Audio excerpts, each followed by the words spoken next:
Hello and welcome to Experience Share. My name is Green Rin Fernape.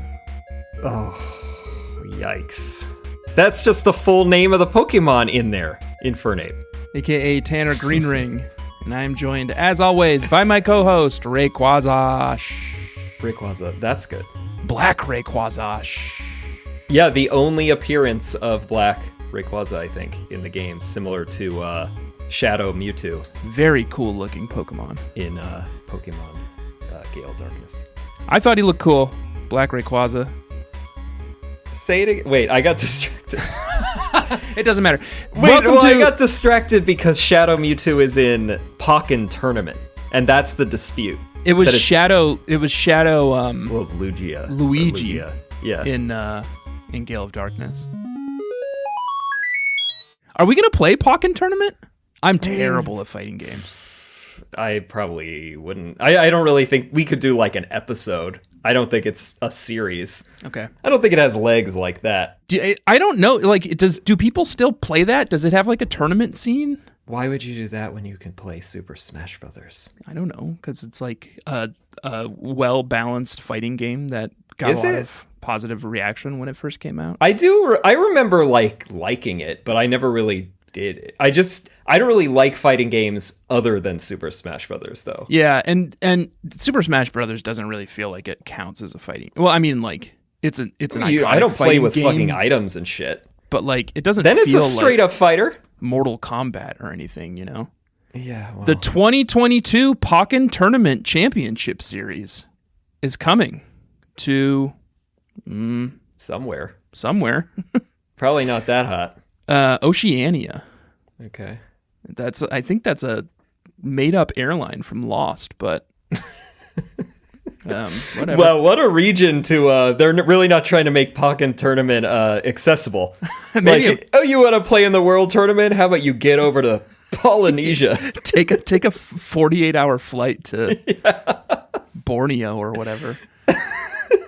All right, I don't think we're playing Pokken Tournament. I'm going to say that now. Okay, good. I didn't want to play it anyway. Let's move on. We are playing through every Pokemon game, kingdom by kingdom, week by week. And Josh, we are in the final episode of our 5th season.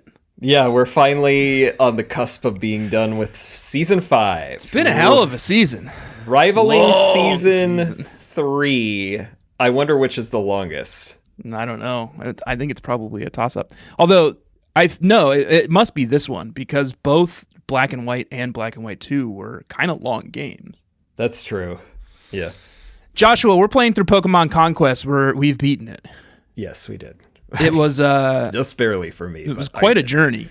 Yeah, you texted me earlier today and had made it quite clear to me that you hadn't beaten the game yet. Yeah. But it sounds like you got through it. I did. All right. The second battle the final actual battle was much easier for me than the first one? Yeah. Wow. They were both pretty difficult for me, but the second one is the only one where I actually lost someone. But we'll get to that, Joshua. Let's not get ahead of ourselves. We are in the Valora Kingdom, aren't we? Let's get back on track. That's where we left off last week, in the Valora Kingdom. I honestly could not tell you what type Valora is now. Steel? I was just racking my brain trying to figure that out. I think it was Steel. Steel, huh? I suspect so. That sounds right. See, Bugcatcher's like, look at us. Like, we just don't even know it was Steel. It was a week ago, and we've already lost track. But I have played... Steel, yeah. Well, it's confusing because it's got a snowy mountain in a fucking park. I've played many hours of Pokemon Conquest since last week. I would say maybe an additional 12 or 13 hours of Pokemon Conquest since last week, if not more. Maybe like 15 hours. I think I was close to 70 hours on my file. That's like rivaling top number for a main game, I think.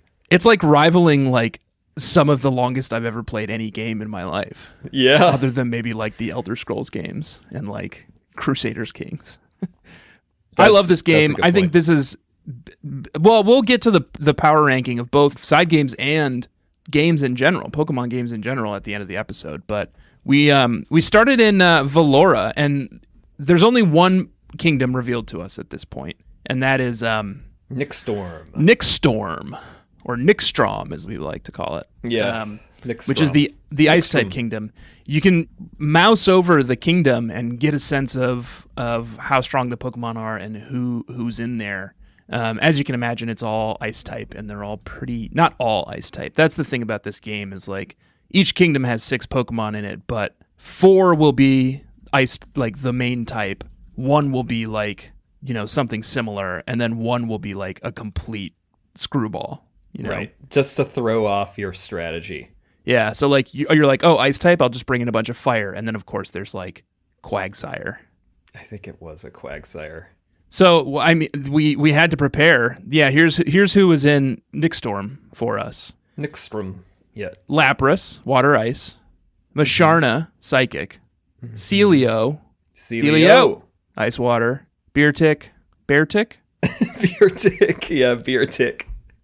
Ice, Cubchoo, ice. Munna, psychic. Yeah. But of course, Munna is not much of a threat because all Munna knows is hypnosis, except Masharna knows Dream Eater. So if you get stung with Munna's hypnosis, then Masharna will try to hunt you down and eat your dreams. Yeah, which, to be fair, has nothing to do with ice, but it fits with the whole theme with Nixtorm being very, sort of shady. Yeah. Putting you to sleep and then blasting you with ice beams and stealing your dreams. Joshua, before I went into Nixtorm, I had some work to do. Obviously, I already had Embor with his big Wario wump butt. Mm-hmm. I got him this week, and I was admiring that big Wario butt. And I had Charizard, so I was all set on that side. But as we know, there's 2 water types in here, so I didn't want to just bring fire types in. So I spent a little time this week, Joshua, leveling a couple of Pokemon that I would like to tell you about because Lay it on me, String Bean. Some of the evolutions in this game are quite complicated. Yeah, I did not. I'll just go ahead and tell you now. I didn't get any of my complicated evolutions. You didn't even bother? I just tried. Yeah, you know what? I basically couldn't be bothered. Let me just look up. Down to. So the 2 I got, the 2 that I worked on leveling up this week was Girder to Conkeldurr, which evolves when the link percentage is 60%. Okay, that's difficult but doable. And you must land the final blow on an enemy's warrior's Pokemon. So this is back to my problem from last week where the enemy warriors stopped manifesting in my kingdom. So I eventually just had to kind of skip a bunch of days until someone showed up. And then they were just some scrub that I went and killed with Conkeldurr or with Girder just so that I could evolve it into a Conkeldurr, which I eventually did. But that wasn't even the most complicated evolution I had because I also needed to evolve my Machoke into a Machamp, which is evolves when the link percentage... I never had a good link with Machop, so I never even bothered with this line. Oh, really? It's the same thing as the last one. So I also needed to find a warrior to defeat with Machamp to get it to... or Machoke to get it to evolve to Machamp.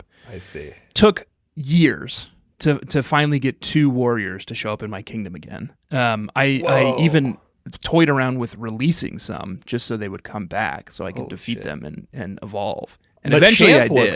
Way better. Cross chop 5 squares starting directly in front of the user. Yeah, it's way OP. Because Conkeldurr has superpower, which looks kind of bad because it nukes your attack and defense. It does, but it hits pretty dang hard. And it hits things that you wouldn't expect it to hit pretty hard. Oh, and knocks them back too. Yeah, and it knocks them back. So I went into Nixtorm with obviously Eevee and Wigglytuff, because you always have to bring Eevee and Wigglytuff. And then Embor, Conkeldurr, Machamp, and Charizard. So it was just all the biggest fighting type and fire type Pokemon I could find, the most powerful fighting type and fire type Pokemon I could find in the game. Yeah. So it was pretty easy breezy beautiful for me. Yeah, I mean, I didn't have a deck that was quite that stacked, but it was also not a problem for me. Did you bring anyone special in? You sort of just have been sticking with the main squad for the last few gyms, it feels like. They end up being pretty effective for most of the end game battles because I did swap out Embor and Luxray and Lilligant were all kind of around as my second tier. Yeah. But I brought Embor and Luxray and Vaporeon, Wigglytuff, and then Girder and Excadrill for this one. Okay. And it was like, I think Excadrill at one point did get killed, but like Girder, Emboar, and Luxray were enough to essentially deal with all of it. I'm surprised Luxray was useful, but I guess there were a couple of water types in there, right? Yeah, I mean, that was the whole purpose of Luxray. It's just like nuke them, and then, I mean, it was effective enough to just be popping off like thunders on the Musharna and the Munna. And then Girder could take care of, Beartic and Cubchoo, and Emboar also is effective against everyone other than like having to avoid the Celio and the well, Lapras really, because no, they both have ice moves. So that was the thing, is that like none of them actually had super effective moves against fire types. Oh, really? I didn't even bother. Like I was like, I'm not going to send so it was any like of my kind fire of types risky anywhere near those water types. No, it ended up being okay because of that. The map is pretty annoying in Nixtorm. It's terrible. Ice puzzles, slipping on ice puzzles. Yeah, the most annoying thing in the world, because like this game has a timer. Your battles only last like however many turns. So if you're just struggling to even get, in my case, Emboar over to the other side of the map on this slippery ice, then you're just kind of hosed. And of course, like you can be knocked back on the ice too and slip away. Right. Which is kind of a pain in the butt. It's like the middle, there's two little ice ponds, well, water ponds, but then they have icebergs on them. And you can use that to like get to the other side, but it breaks eventually. Yeah. And then the middle of the field is pure ice, and then on the sides of it are like cracking ice. Oh, right. So if you get bumped around, it's just like in the main series games. If you get bumped around, there's eventually like too many cracks in the ice, and then like water shows up and you get flung around again. Yeah. And then sometimes you have to like I remember Girder was like stuck on some icicle out in the middle of the frozen lake. God. And then ripped from the headlines, it's like the fucking polar bears that they're always telling us about. Stuck on their little floating icebergs because of global warming. And this is the consequences of global warming, people. Girder gets stuck on an iceberg in Nixtorm. Just like those polar bears, he had to knock it down and move on with his life. I don't know. But in any case, I did have to destroy some icicles at one point to get to the other side. And then that destroys like one of the landing pads. So then you have to change your calculus. I did it in one round, but it was like one of those ones where it got down into the single digits of turns. And it was like, I'm, chasing around fucking Lapras or something. I'm pretty sure Emboar never even made it into the battle. Like, I think when I ended the battle, Emboar was like off on the far left side of the map, just like trying to slide around, Because Emboar only moves like one tile per turn. Yeah. He's so big and so slow. I kept him over on the left side because the Munna and the Musharna were moving over on that side, and then I knew that I could at least attack them because they were all slow. So it was like the slow lane. Can I tell you about something else I saw in Nixtorm? Yeah.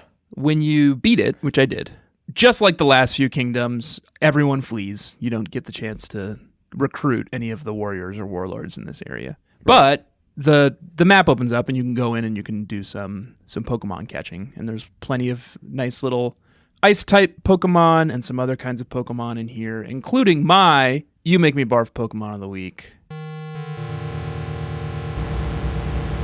Oh. I sent you, it's all I think last night, to me now. A video of Saturday, of my You Make Me Barf Pokemon, Beldum. Mm. It, well, are you gonna say it or? It looks like it's a penis. It looks like a giant veiny throbbing penis. Dick. The way it animates too, a Snickers sort of like it animates in a way that looks like a penis, sort of like spasming in ejaculation. Yeah, it's heavily engorged. Should we? Let's go check it out. No. Surely not Beldum. We can't do an interstitial without avoiding fur affinity. Surely not Beldum. I guess it's Beldum wouldn't be on fur affinity, would it? I could see, based on our description, several things that people might imagine you could do with a Beldum. Is one of them inflation kink? That honestly, that is not where my head was at.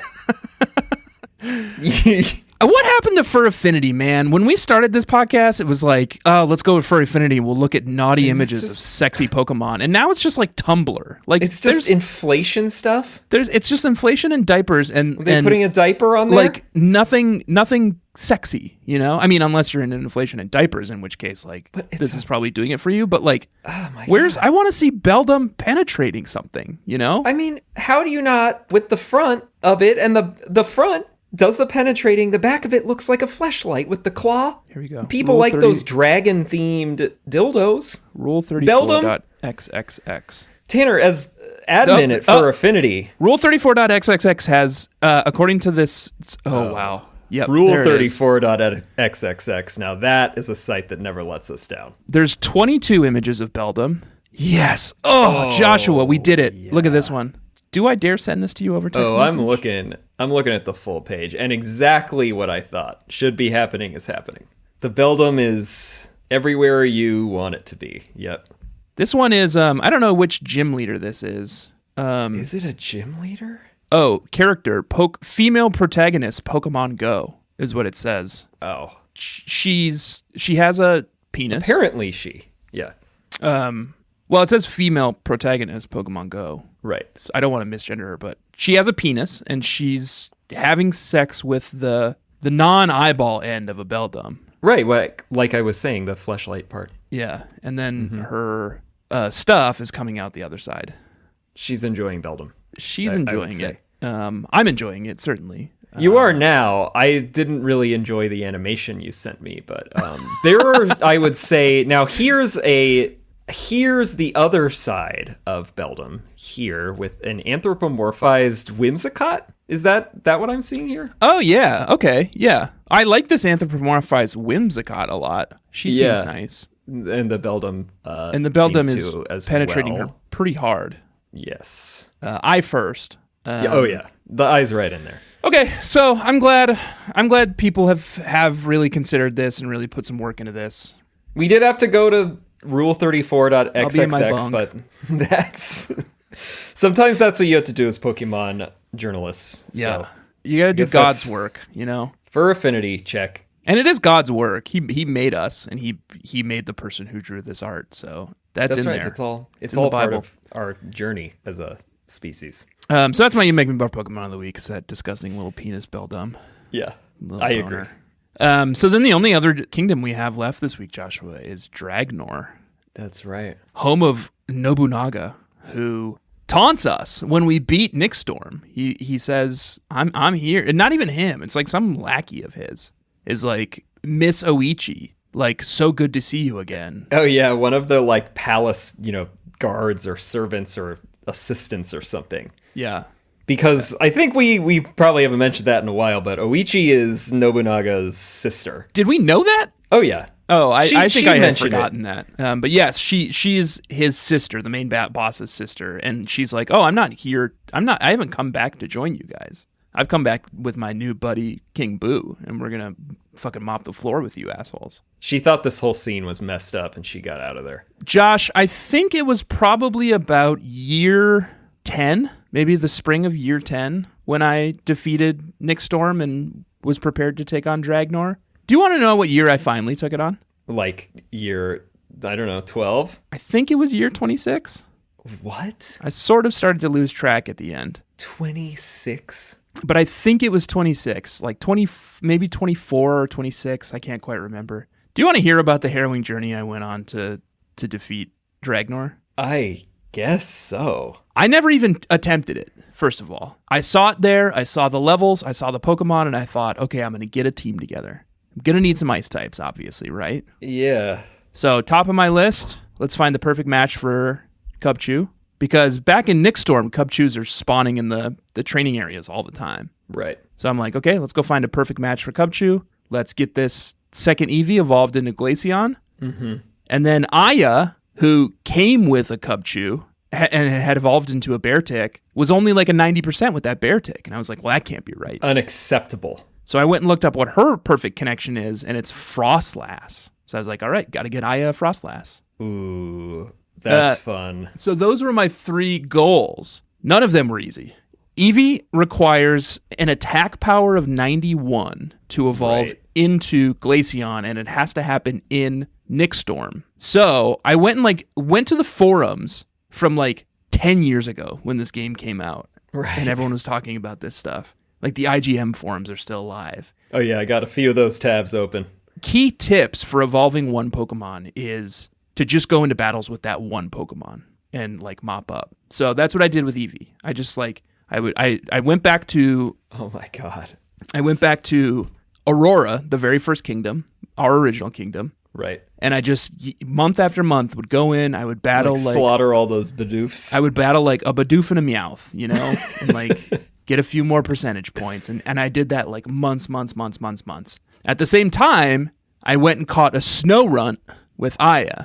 Oh, and nice. Never even saw one. The Snorunt evolution guide or evolution expectations are bananas. It will all automatically evolve into a Glalie, no matter what you do. But what you need. Oh, right, because they don't have identified genders in this game, and it needs to be a female Snorunt usually. Right, but here's the trick: it needs to be a female warrior. So, in order for Snorunt to evolve into Frostlass, it has to be a 60% connection. It has to be a female warrior controlling it, which wasn't an issue because it was Aya. And it has to be holding a Dawnstone. Jesus Christ. Didn't have a Dawnstone. So I was like, all right, well, I'll go battle with Eevee to get it up to close to 91 attack power. And then I'll send Eevee back to Nixtorm to finish it off, and it'll evolve into a Glaceon, which I did. Mm-hmm. No problem. I mean, a huge problem. It took forever. Yeah, I'd say so. But then I was like, while I'm doing that, I'll wait for one of the traveling merchants to show up again with the evolution stones so I can buy a Dawnstone and evolve my Snorunt. Mm-hmm. It never happened. They just never showed back up again. Oh, yeah. I mean, it triggers, as far as I can tell, randomly. It's 100% random. Yeah. I looked it up, and someone was like, no, it's 100% random. Someone in an old forum post from 12 years ago or whenever this game came out said that they once waited 37 years for a traveling vendor to show up in their kingdom. Jesus Christ. So I was like, is this never going to happen? But eventually a traveling merchant showed up. I bought the Dawnstone. I went and did one quick battle with Snorunt. It immediately evolved into Frostlass. Wow. And then it didn't take too long to pair up Shigemoto with a Cubchoo and evolve it into a Beartick. That's a regular evolution, that one? Just a regular run-of-the-mill evolution, And the whole time, so I had at the time 7 kingdoms filled with perfect Link warlords and warriors. 42 total perfect Link warriors. It's the best you've ever been at Pokemon. I know. And the whole time I was sitting there battling with them just to get their levels up. So I evolved my 2 Pupitars into Larvitars. I evolved Oh, I never got a Tyranitar. I was an evolution machine this last week. So yeah, it took hours and hours, and it took, I think, 24 years of in-game time before I was finally ready to take on Dragnor. I mean, you definitely would have been ready sooner than that, but I appreciate the hustle. No, I don't think I would have been. I needed the perfect team. You 3 could ice types. Hurl your Mon at him for a while, like I did. Yeah. And tell me, how did that go? Well, I managed to scrape by, I'd say.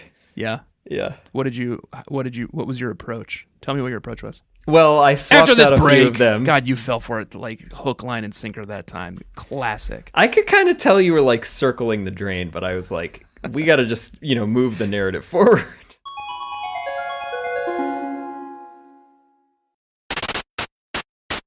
Joshua, welcome back. Bug catchers, welcome back. You were telling me about your journeys into Dragnor. Yeah, it was pretty dark for a little bit.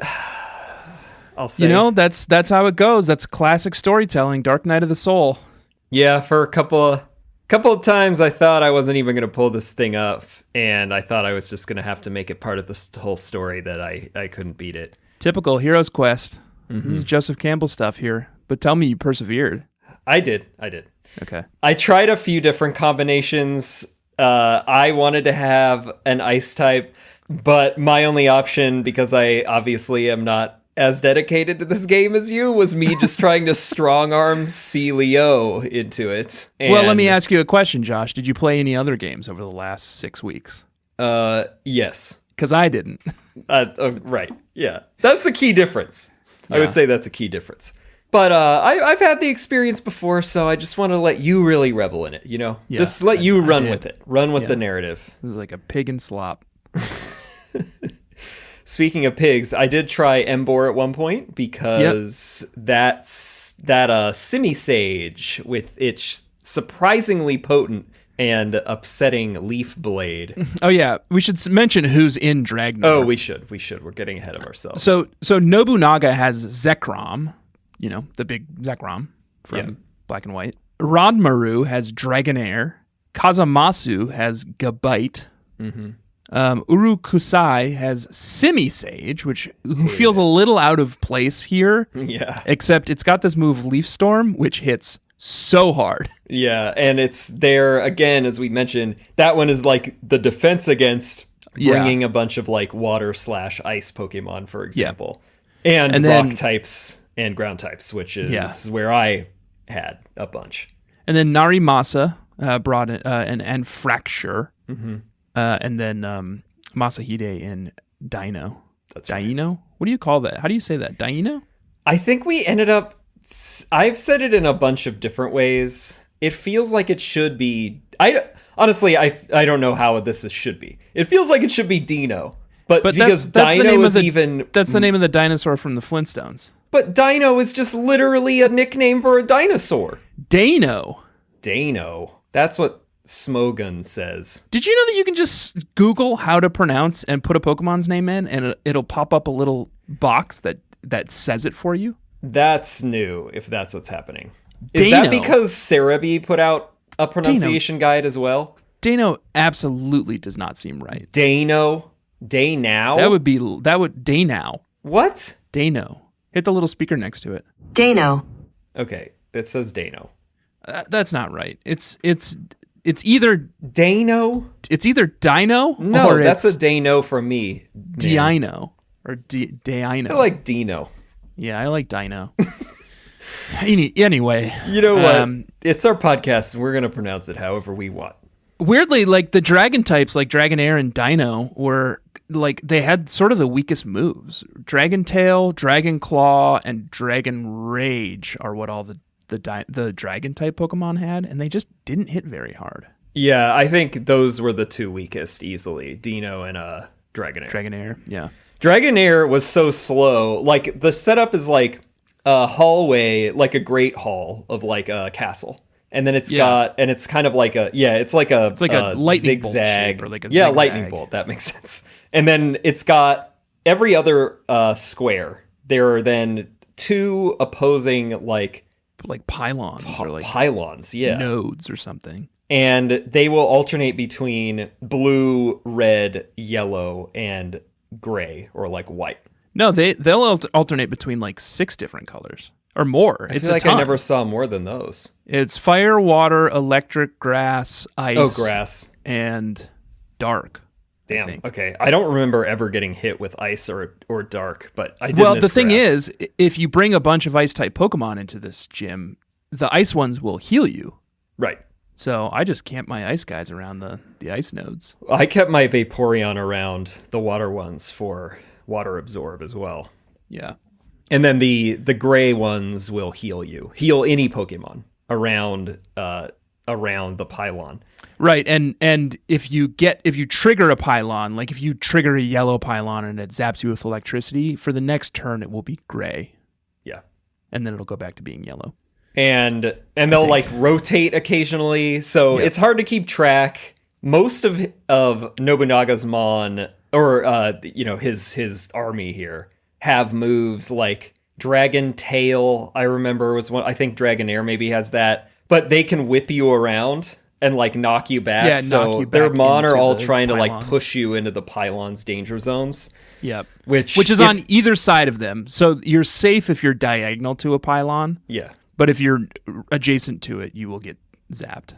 Yeah, and I remember there was one battle, because I did this several times. There was one battle when Dragonair like had limped its way out far enough, because it's so slow. Yeah. Reshiram's like way in the back, and it usually also comes out like a third of the way through the battle or something.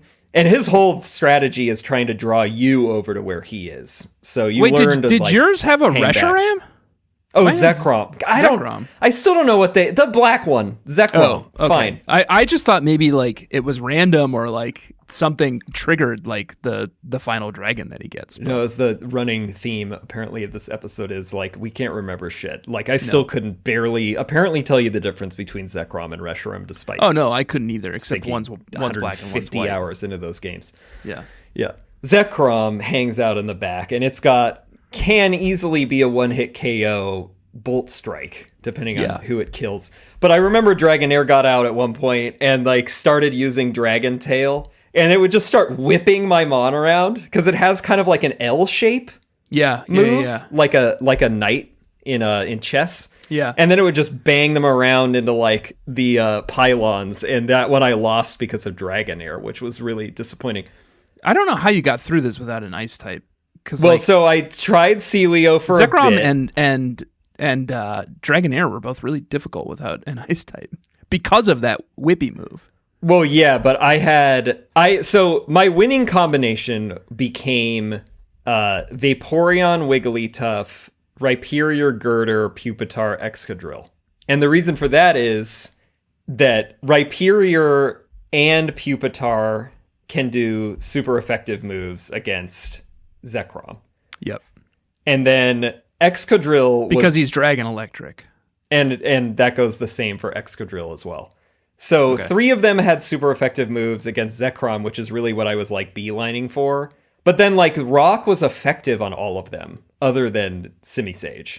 And so I could have a front line of like Wigglytuff, Vaporeon's hopefully posted up by like a blue pylon and like being able to heal. Yeah. And then I've got Girder as the front line, and then I could have Excadrill kind of moving around and hitting them with Drill Run, but then Rhyperior is just flinging Rock Wreckers, and then Pupitar is doing Rock Slide. Yeah. So they could stay hanging out further behind.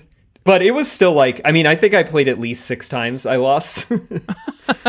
I was just like... Should we talk about the final team that you brought in and just do level check while we're here? Oh, yeah. Well, I kind of spoiled it, but yeah. So we should do. You just said your whole team because I had other ones in the mix.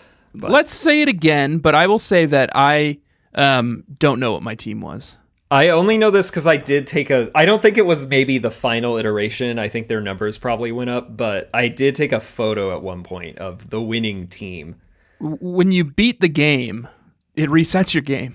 Yeah. This isn't the final level. We are going to talk about the Infinity Tower too, because there is one final level within Dragnor that you have to defeat. But when you beat the Infinity Tower, like credits roll and all the warlords go back to their kingdoms and everything resets. And I was like, I didn't take a screenshot of my team or their levels or anything, or my kingdom. So I'm kind of guessing at a lot of what I had, but it sounds like you managed to get a screenshot in time. Yeah, fortunately. It's the historian in me. You got to document historic events. All right, rattle through them quick.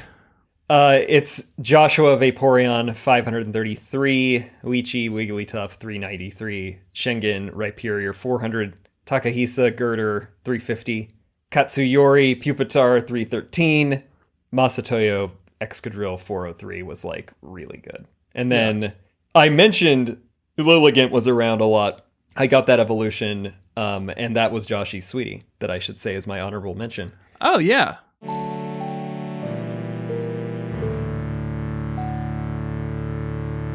Honorable Sweetie, Lilligant, beautiful design, and yeah, like usual, Pokemon, sexy, very sexy, and it also had Petal Dance, which is its classic move, but it's very good in this game because it attacks like top, bottoms, left, right around the Lilligant, and then uses it twice in a row, and it's like devastating damage, and then it can't move. Like, it doesn't equivalent of, like, getting confused, I guess. Can't move for, like, a turn. But then it's, like, back in action.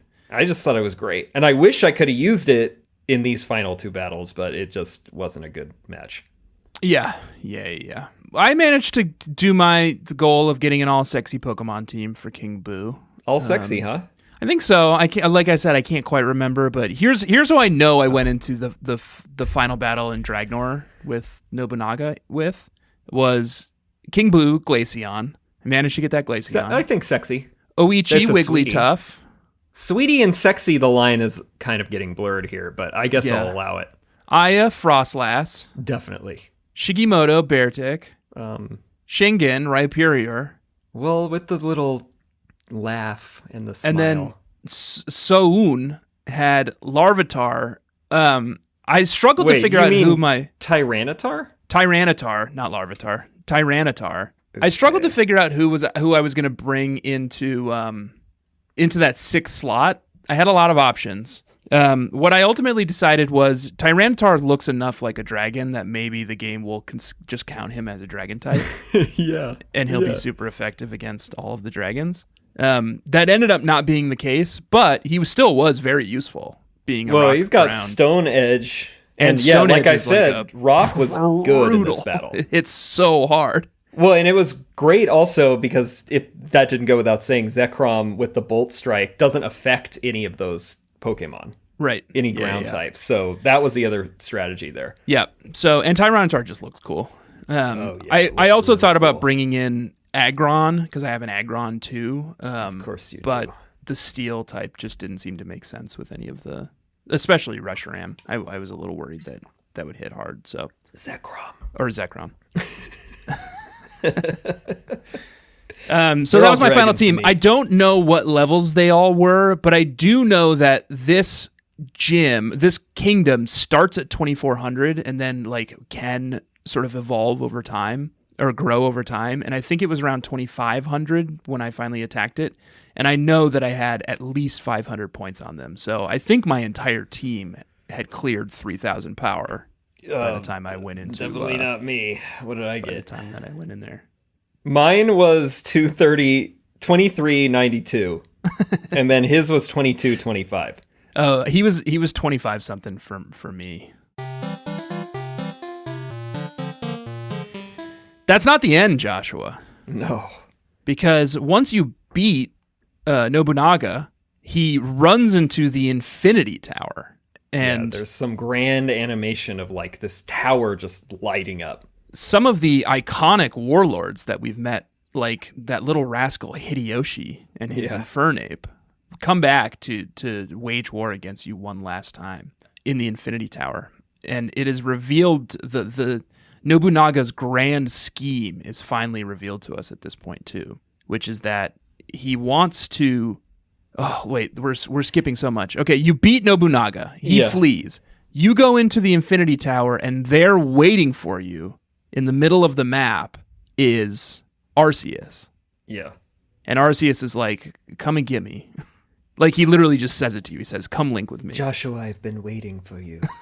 Join with me. So you go and link with Arceus. Yeah, you still have to do the linking, like, bongo minigame. It's hard, though. It moves faster. Oh, it took me, I think, 3. I had to do 3 rounds. You're trying to catch God. So then he popped off a couple of judgments or whatever his fucking move is. Yeah. On my Vaporeon on top of it. Yeah. But then you don't have to worry about your Vaporeon because as soon as you catch Arceus, he becomes your lead Pokemon in your main Warlord's party. Yeah, and he's got some dope abilities like Omniscient because he's God. Yeah. So he can he heals every turn. He has like, I think Pokemon have reduced accuracy attacking him. Although I felt like Rayquaza had that too because that thing fucking all my moves missed. Yeah, I think. Yeah, I don't know what it was. So yeah, you get Arceus, and then all the Warlords and Nobunaga come back. Nobunaga has swapped out his Zekrom for the intimidating Black Rayquaza. Cool as hell. Who's dragon flying. Mitsuhide comes back with Lapras. We see No again with Miss Magius. Mm-hmm. Ayasu with Aggron. Yeah. Hideyoshi with Infernape, and Ranmaru with Lucario. So these are like some of the diehards of the Nobunaga fandom who now have like leveled up Mon.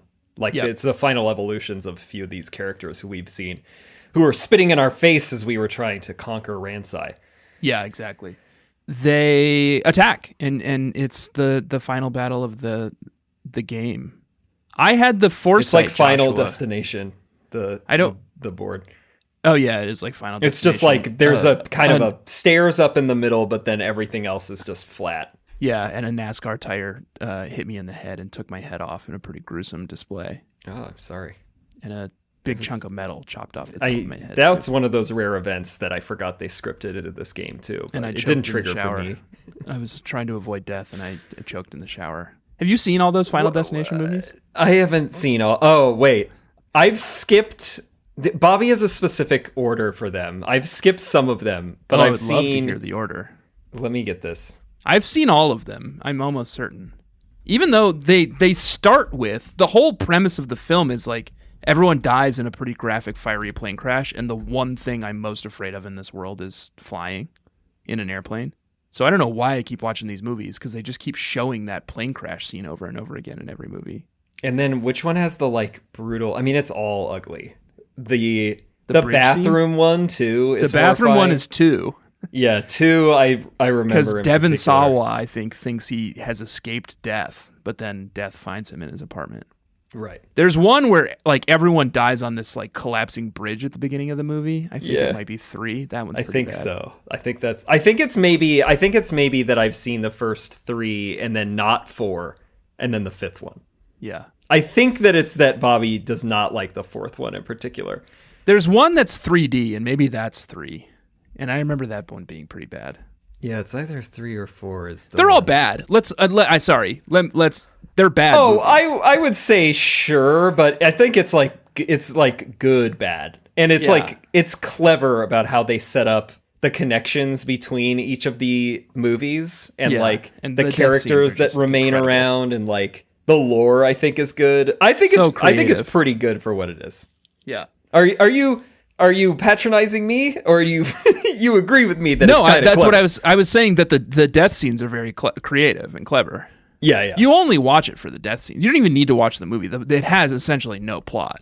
Just go to YouTube and watch a compilation of the death scenes, and you'll be set. Yeah, that's a much more efficient way of doing it. I had the foresight to bring in an extra special team into Infinity Tower, which essentially just means that I swapped out Tyranitar and Frostlass. I took them off the team. How did that Frostlass handle? Great. Okay, and also Bobby says the best ones are 1, 2, and 5. Okay. I have seen 1, 2, 3, and 5. Okay. 4 is the worst one. Is 4 the one with the NASCAR scene? Maybe. That's the intro to 4, I think. A bunch of people die in a big NASCAR accident. So anyway, I took Tyranitar. 3 is bad, but it has the tanning death. That's right. That's good. That one is so bad. I can't even think about it. And I brought in Conkeldurr and Gallade, just because Conkeldurr hits so hard, and I just love Kenshin and his Gallade, and I felt bad that I do like that Gallade. Oh, I tried that at one point in the original Nobunaga battle, and it's 4 as NASCAR, so that's why I didn't know that. Oh yeah, that one's very bad. I think that's the 3D one. During the second Infinity Tower battle, I once again just like easy breezy beautiful cover girl, but I did lose one warlord in the fray, in the fracas, and fittingly it was Oichi. Wow. Okay, just one, but then also, of course, I lost Oichi as well. I mean, Wigglytuff is useless in these battles except for healing. Only good as a healer, and then rarely if you can get the Pokemon on the other team clustered enough. Yeah, but Hyper more than 2 of them. It just doesn't hit very hard. No. Even when she's like still bad, beefy, it just doesn't hit very hard. I think that's one letdown, is that the secondary character that you have to use for this whole first part is like just not great.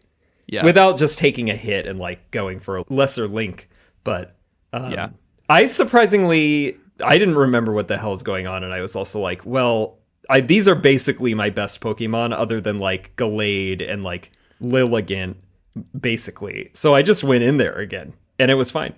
Yeah. I lost Wigglytuff. I mean, it doesn't hurt that you have a god on your team. Yeah, Arceus is definitely very useful because of the healing every turn, and I got lucky where like Wigglytuff's Lullaby, like hidden move, triggered while it was around Rayquaza and put it to sleep for like 3 rounds. And Rayquaza so then I was hard. Yeah. And I was able to like clear the field for the most part, and then I just had Rhyperior set up to keep lobbing rock wreckers, and at least 2 or 3 missed, but then one finally landed because it was always like 46% accuracy or something. Yeah. And then that did 110 to Rayquaza, and then by the time it came out, it did like, I think I had 2 Pokemon left, but Arceus at that point could just take care of it. Yeah. Rayquaza knows Dragon Pulse, which is a pretty hard-hitting move if you happen to get caught up in its wake. Yeah. But this, unlike the last battle, so the other battle in Dragnor has a 15-turn time limit, which is that was so short. A couple of times too, yeah.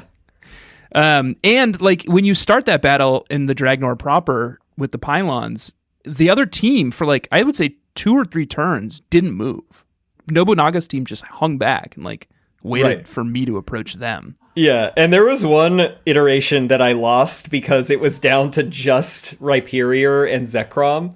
Yeah. And so Zekrom can't damage Rhyperior, but Rhyperior only has Rock Wrecker. So I would get one of them off, and then I can't use it. And then he just ran out the fucking clock. And then he's like, hee hee hee. I'm like, you little shit. But this one doesn't. The second battle in Infinity Tower does not have a limit. So you can really take your time. And I should say, for those of you like Tanner who didn't lose to Nobunaga, he says the reference to the original game it's based on, Nobunaga's ambition, where if you lose to him, he goes like, oh, like, what's wrong? Surely you must defeat Nobunaga to achieve your ambition. I'm like, cute. Okay. I didn't get that. At least I got that. I never got that Easter message. egg out of this. Yeah. Yeah, I never got it. So, but his I didn't see that. Final form was nothing. Yeah, no, his final form sucked. And then roll credits. You learn that like Arceus is pleased with both of you, which was kind of true because Nobunaga goes into like his pitch, which is basically the same as ours. It's essentially like this kingdom of Ransai was just being torn apart by war, and like people don't value their Pokemon's connection anymore. They only value them as tools. Right. And I'm like, okay, I mean, that's basically what we were doing. But then he takes a pretty hard left turn because he explains that, and you're like, oh, I'm on your team. And he's like, and I finally figured out the best way to, end the fighting and return peace to the Ransai region. And it's to kill Arceus. Yeah. I'm going to kill God. And that is how I'm going to bring peace to the kingdom. That always works out, right? Yeah. But then when you beat him, he flees to the top of his tower like fucking Saruman. Yeah. And is like sulking at the top of his tower, like looking down on everyone in the Ransai region, like having orgy. Like an orgy. It's like the end of Phantom Menace, where everyone is just sort of like having a galaxy-wide party. And like a tear falls from his eye and a smile like creeps across his face because he's finally achieved world peace. Yeah. And by he, I mean we. And and then we're entrusted with Ransai because Arceus is so impressed. Yep. And then smash cut. Yeah. The game just fucking resets. Yeah. You lose all your Pokemon, you lose all your kingdoms, you keep your items, I think. I don't know. I sort of lost track of what you do and do not keep the last tab with the stones and stuff, but it's confusing because you don't keep everything else. Even though it kind of words it like that. And it's basically like, in making like a legendary skill in Skyrim or like the New Game Plus in Ghost of Tsushima, where like we got all of our abilities and shit, but like we have to like kind of do it again. Yeah. And in a kind of weird way. It drops you into this menu called side stories. And it initially gives you 9 side stories to choose from. But there are 33 total. And did I see in the notes that you said some of them require Wi-Fi? There are like special events, but I think there's like 6 or 7 Wi-Fi ones too. Not that there would be anything there for you to even do because all the warriors went back to their kingdoms, but you can't get back to the Ransai region like your proper game with like King Boo and Joshua until you beat all of the side stories. Right. So they really want you to do this. We didn't save ourselves a ton of time to do this. I ended up doing about 2.5. I mean, this would have been another this would have been season 5. I think this is the game. All this. Like this, everything up until now was tutorial, and like this is the actual game. But, yeah, and this is where with the New Game Plus stuff, it's like, so you go back to just each story puts you in the storyline of like one of these warlords, right? And then you get their Pokemon. Like I did the one that was Ginshio because it was like she hates defeat the most, but she reluctantly will take part in this beauty contest that's sweeping the land. I was like, I understand about trying to be the greatest beauty. I can get that. Why wouldn't you want to be Ransai's greatest beauty? And it's like, that's why I was thinking of the orgy, because the setup is like, it's an age of opulence, and people just want to know who's the fairest of them all. Her mission is called Pride and Precociousness, and it is one of the easier ones, even though it does require you essentially just beating half of the game again. Yeah, you have to beat 7 kingdoms. You have to beat 7 kingdoms. And you're on your back foot. Like, you just get Luxray. Because you start over. Yeah, you start over as Ginshio, and you've got Luxray, and that's it. And when you get, the only thing that's continuous, so it doesn't make all of your perfect link work pointless, is that when you get a warrior again or warlord again, and there's somebody who you had changed their Pokemon, you get those Pokemon back. Yep. But you had to go through all these stories and get all these people again. Yeah. I played a little bit of Ginchoyos. That's the last one I did, so I didn't beat all 7 kingdoms. One of the fucking missions that it gives you is essentially just beat the game again. It's like reunite all of Ransai. It's like, I just did that. It took me 70 hours. What the hell happened here? What do you mean reunite all of Ransai again? Like, did I run it into the ground? One of the other ones is like catch 100 Pokemon. I have no idea if I even did that in my main playthrough. I doubt it. There's only 200 Pokemon in this game. I took a photo of that too, because there was you got a little number count at the end. So I found out that I had 45 unique warriors, and then I only had 53 Pokemon? Unique registered Pokemon, but I had 100 would be so hard. You have to catch 100 to beat this. I don't remember whose it is. But the only other ones I played were Mitsunari, who's that like white-haired androgynous kid who we see throughout the game. That little twink, yeah. Them and their 2 little cronies each control a kingdom in this scenario, and all you have to do is play as Mitsunari and beat 4 kingdoms. So that one was pretty quick and easy. And then I played Kenshin's Quest 2, The Joy of Battle, which was pretty fun. The objective is to beat 5 kingdoms, but you have to do it before Kenshin does it. Kenshin's on like the other side of the map, also trying to defeat kingdoms, so you're sort of racing to defeat the most kingdoms. I did it instantly, and Kenshin didn't even like make a move to go. Or Shingen, sorry. So that one was pretty easy, but then I just ran out of time and didn't do any of the others. Yeah, and now I got to go play XY, so I probably won't do any more. But what a fun game, Josh! You would, wouldn't you? Yeah, I love this game. Like, this game is very fun as a game, not just a Pokemon game. Like, I would. It's really well done. Keep playing this if the balance is there. Other games to go play. Yeah. This one feels tough to leave behind because this is the least far of any of the side games that we've done. Technically, I'm surprised it wasn't a bigger success. Like you hear about like Coliseum, you hear about Mystery Dungeon, you hear about like all of these side games, but you never really hear about Conquest. I just thought it was great. Yeah, I'm gonna definitely say it's my favorite side game that we've ever played. And I would say maybe it's amongst my favorite Pokemon games. I think it would be hard for me to say that I still prefer it over Coliseum. I might, actually. I think if I could get back into it and really sink my teeth into it, it would easily overcome Coliseum or like Gale of Darkness. Because the longevity, none of these side games really have the longevity that this one has, other than Pokemon Trading Card Game for Game Boy Color.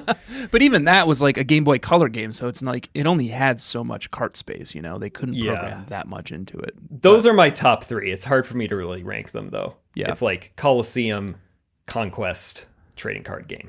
Oh, I think mine are Conquest, Ranger, and Trading Card Game. All right. I respect that. Ranger, too. Yeah. What fun, Joshua.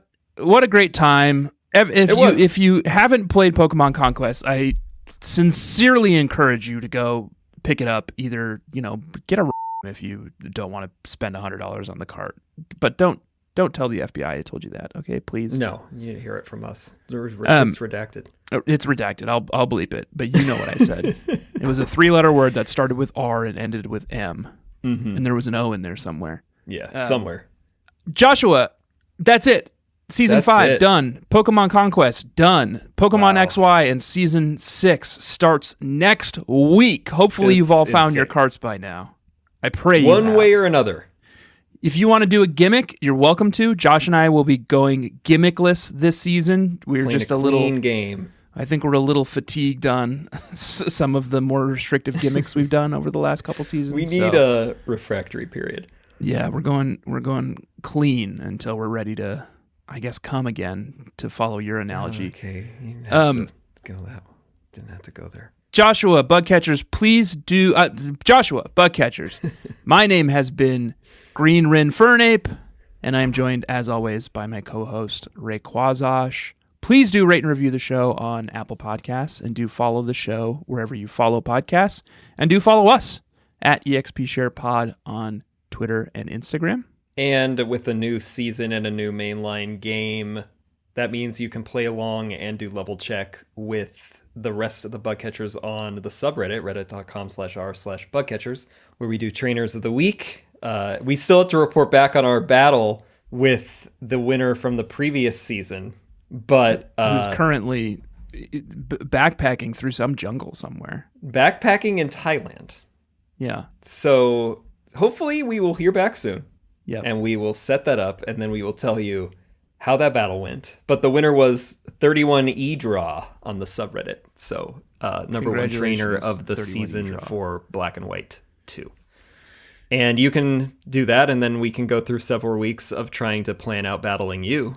Yeah. If you did the best for X and Y. It's like pulling teeth, trying to coordinate a battle with the two of us. Yeah, it's ugly. And we've got some more merch on the way. I'm currently trying to find the time to design it, but we're hoping it will be up in the first couple of weeks of X and Y. You can find that at expsharemerch.com. That's right. Anything else? Yes, actually, past Tanner, there is something else. It's me, future Tanner, from when you're editing the episode. You, next season, are going to name all of your Pokemon after bug catchers. All they need to do is tweet about the show or post about the show on Instagram in a way that is organic and doesn't feel forced. And if they want to DM us and let us know, all the better. But we'll do our best to notice those, and we'll reach out for permission, and we will name some Pokemon after bug catchers next season. So please do start tweeting about the show. Josh, take it from here. No. All right, I will see you in the blah blah region. Kalos. What was it? The Kalos. Kalos region. France. I'll see you in the Kalos region. Yeah. All right. Goodbye, bug catchers. Goodbye, Joshua. Smell you later.